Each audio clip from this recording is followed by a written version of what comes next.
Well guys, here we are. I have started my list. As you can see, the truck drove in the shop, all under its own power. No brakes yet, which I use some wood blocking. Good enough, safe enough for me. But the list to start, I mean, we go over a few things here. We've got clean out the interior. There is a mountain of broken glass, moldy carpet, just garbage and remnants of whatever. That's all got to go. I got to check out the floor, see what's left to it and see what's not. Gonna remove the seat to help do that.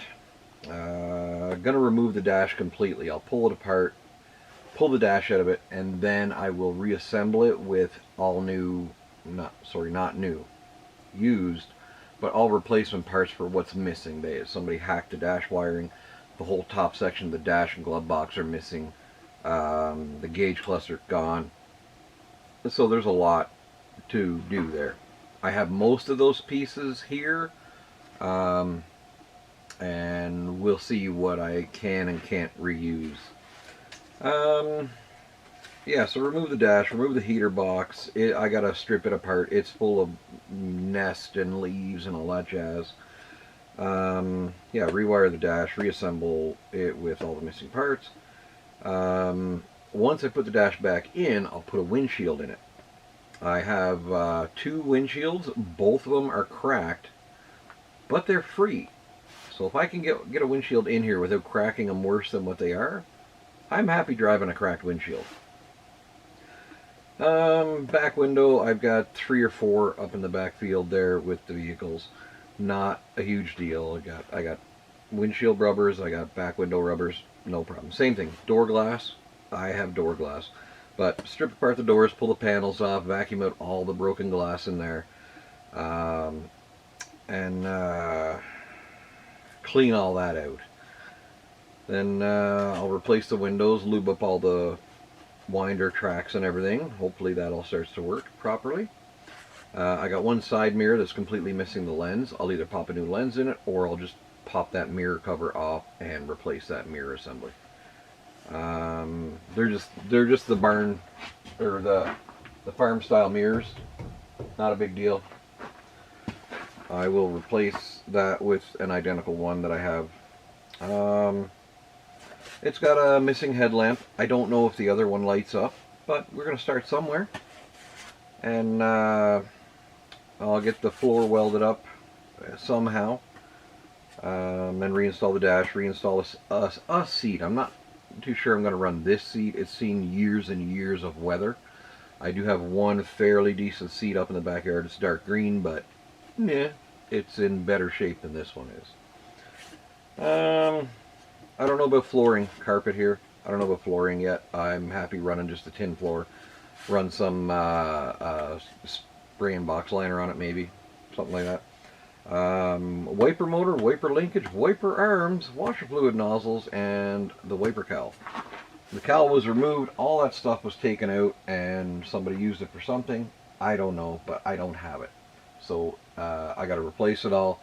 I've got an 83 Dodge in the backyard that I pull some parts off for Danny's truck, and the complete wiper system is there for the truck. And I mean, a few years ago anyway, that stuff all worked. So we'll try that out. But that is the start of our list.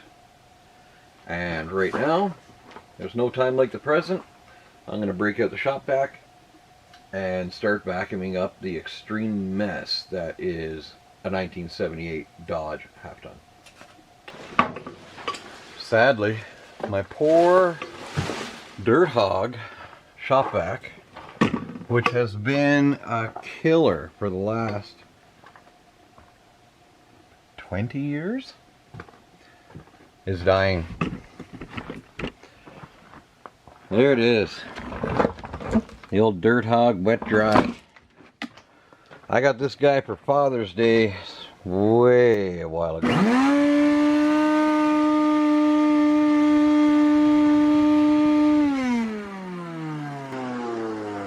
And while it's still working, it's fixing to set fire to itself. and whatever else around here too. So I'm gonna have to let the dirt hog calm down a little bit and relax, and I'll have to do most of this by hand. Sad day for the dirt hog. Goodbye, my friend. Alright, just found a cassette tape. AC/DC, Highway to Hell. I don't think it's going to play anymore, but yeah, what do you do? They got some class.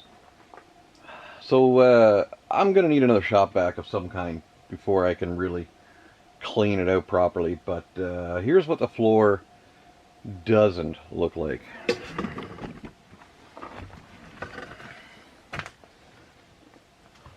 That's my foot. Now, I'll be honest, I've seen worse. Not only have I seen worse, but I've fixed worse. I'm not saying I enjoyed it, but I've done it.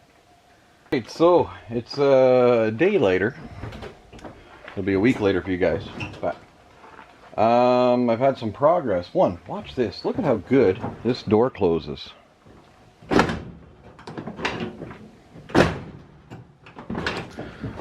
Beautiful. There's still a few, things. But here's what we have for a floor. And as you can see, it's more of a lack of floor. And some of you might think it's a little too far gone. But frankly, I have fixed worse. And this ain't so bad. So I got a hunk of steel here. Now it's a little thick. It's left over from Danny's truck, but it's a little bit thick, and I'm going to use it for the main sections of the floor anyway. And then I do have some 20 gauge that I can use to make some funkier tiny panels as it were needed. But that's what we're at right now. It's cleaned out. The seats out of it. The back of the cab looks really good. I'm very happy about that. I was worried with the window being gone for so long, for so many years, but this is in great shape. All this will wire wheel up pretty good up until we get to about here. This is too crusty right here, but this is fine. This is pretty good. This tissue paper up to here, and I don't even know what's holding the seat belt in right now, but we're gonna make a few patches. And we are going to make this truck a runner. Now, this is kind of nasty, but right up here around the dimmer switch, this is good solid metal. So I'm going to make a patch that comes along here to the end of this, but it's going to continue straight across to the trans tunnel. And then I'm going to make another patch, because this metal's still good. This is good and solid. That's the floor bracing. This is the cab mount, and it's all still in great shape. You can see how well the door closes. We know that the cab mount and everything is solid on this truck. So this metal is a little crusty here, but I just have to clean up the top. This is the inside of the rocker panel, and it looks fantastic. So we're gonna get rid of this junky crap here. We're going to, so like I said, we're gonna put a piece across there. We're gonna put a piece down here and connect up to this. Then we're going to shoot a piece across here and incorporate it into this last little bit of the cab mount and bring it all together. That'll just about take care of the driver's side. I got to do it's not even a funky bend. I just got to do a bend up to probably about 4 or 5 inches up, right about here, and across and down. And you'll see, it won't take very long. Won't take very long at all. And we will have some truck happening here, and I'll be able to actually bolt a seat in and feel like it's going to stay in there and not push my foot through the floor when I hit the gas pedal or the brake pedal. So the 14 or whatever gauge sheet metal, 16, too heavy. It's nearly 1/16 inch thick. It's like plate steel. For doing a floor, you want a movable metal. I got 20 gauge here. It's been rusted. It's new metal when we were doing Aiden's truck, the 1980 Chevy square body. But this stayed out and got wet. And anyway, this is what it looks like. So here's what it is after I clean it. And this is what I'm cleaning. So anyway, again, $0 to me. And I already have some flooring done. I'll give you a quick bird's eye view here. There we go. This section of metal, it connects the rocker panel to the main floor section here. I built a channel in it like the factory piece had. And right now we're building this piece to go from here right to about here.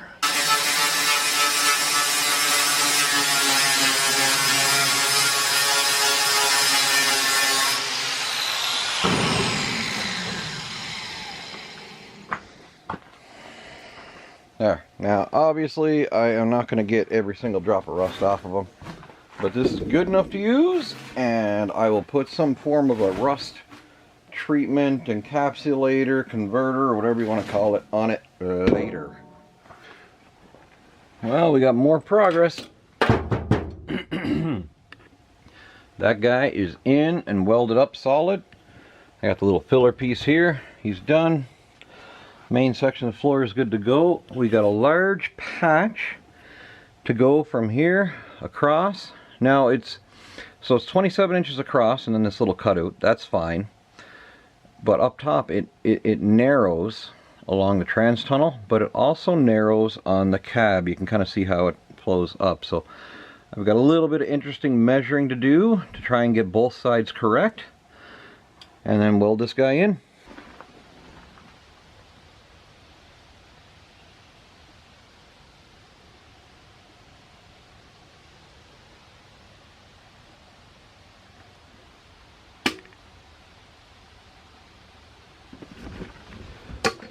Alright, as you can see, the passenger side is fully welded and completed. It is ready for some form of a seam seal. I'm not sure what I'm using yet because, well, I need to use something for free.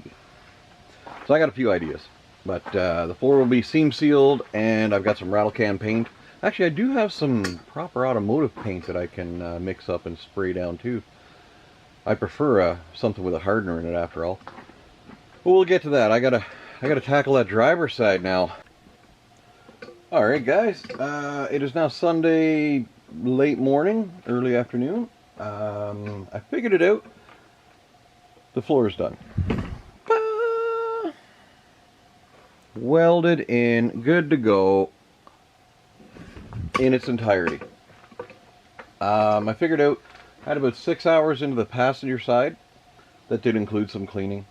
And I probably got 7 hours into the driver's side. There was a bit more metal to deal with, and I was running low on my 20 gauge, so like this is, aside from a few little scraps down here, this piece is all I have left from a 4x4 sheet of 20 gauge.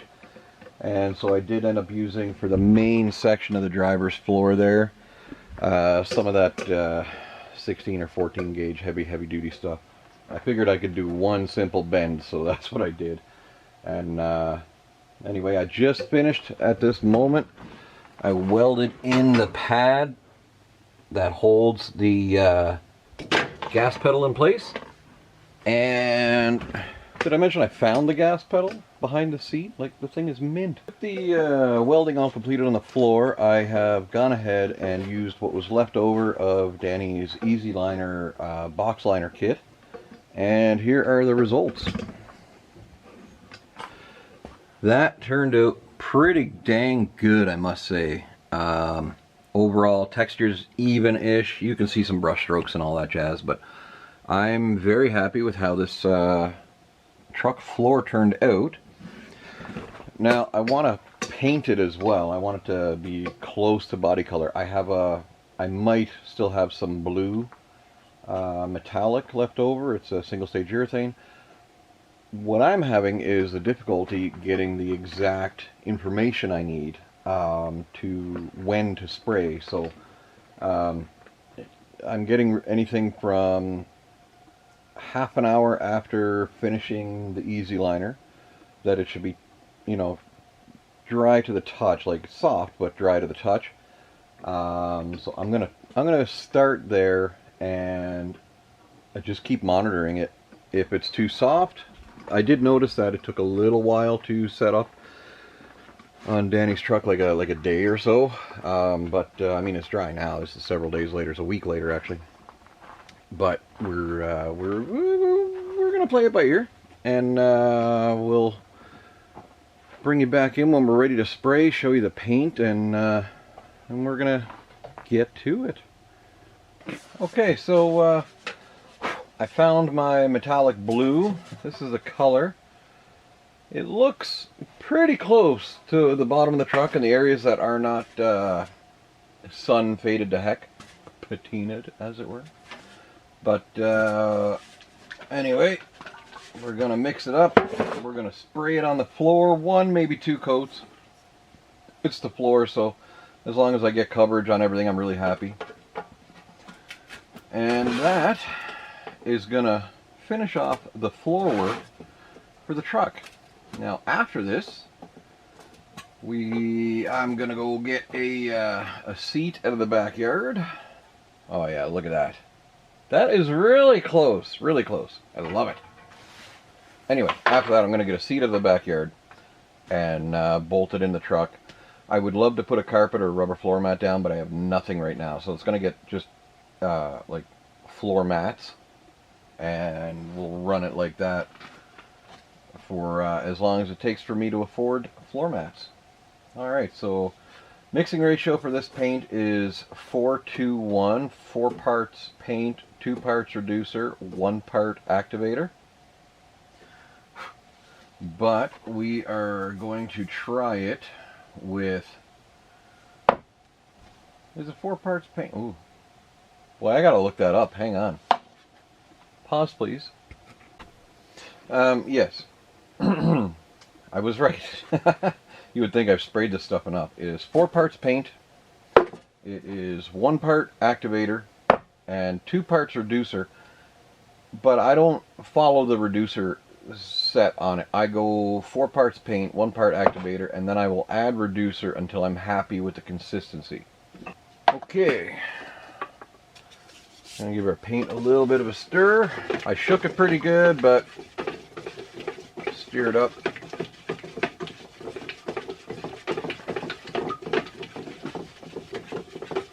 There's not much paint in there, but there's plenty to do the floor.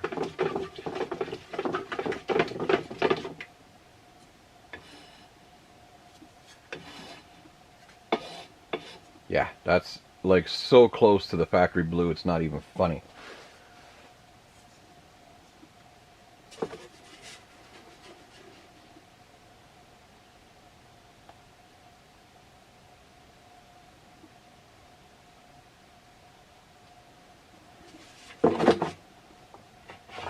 And that will most likely be all we need, probably a little more than we need. So we'll go straight to sealing that up.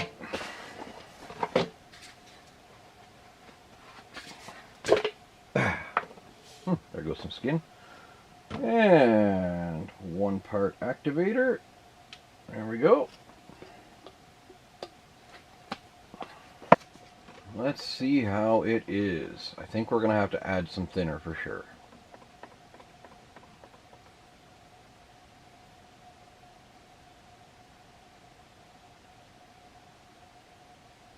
Oh yeah.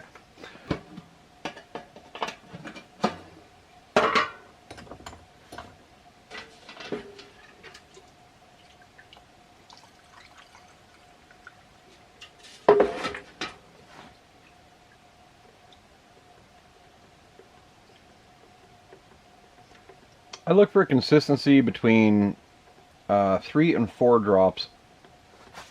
Like when you pull the stir stick up and you let the paint run off of it, you want to count to 3 or 4 for it to start dripping. 3 is a little bit thin, 4 is pretty good. Anywhere's right around there, you're happy. 5, you're still a little thick.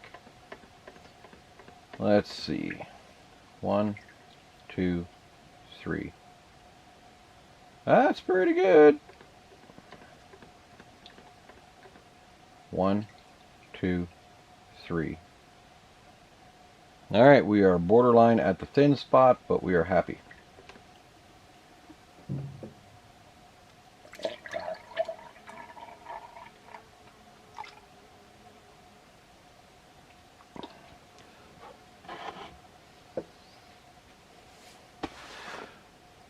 Now I'm not putting it all the way up to the top in the gun.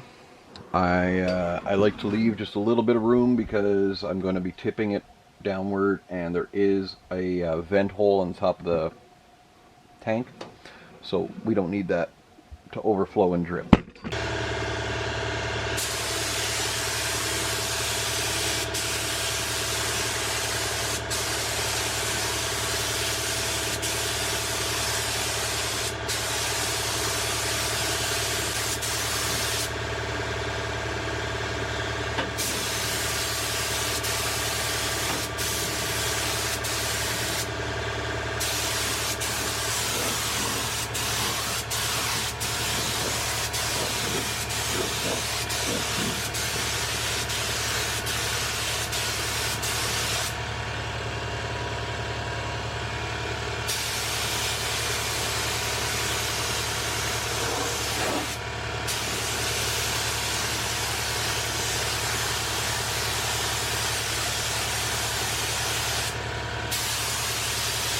Alright, there we have it. That is coat number 1. And I will bring you guys back after coat number 2. Well, I must say, I'm really pleased with how this turned out. If you look at this and then to this, those match super close. Very, very close. It could be, I won't say it's identical, not by any stretch. You can see some back here that looks, it's definitely a lighter color. But the floor is repaired. That's it. Floor's done. It's spray and box linered or Raptor linered, whatever, easy liner. And then we waited the prescribed amount of time, which is anywhere from a half an hour to up to 48 hours, but basically until it was dry to the touch and you didn't get any black on your fingers anymore, which I did. It took about 2.5 hours to get that point, so not bad considering we're just using ambient temperature of a beautiful sunny day. And well, I mean, that's huge, because now I can put the gas pedal back in, I can put a seat in it, I have a seat for it, and then I can actually get to getting the dash back together. Look at it, like who does this junk, man? Really, people? It would have been so much easier just to disconnect the parts that you wanted to save. Instead, no, they cut everything. So, anyway, guys, that's where I'm going to leave this video. On that note, wish you guys the best. Thank you very much for tuning in, and we'll see you on the next one.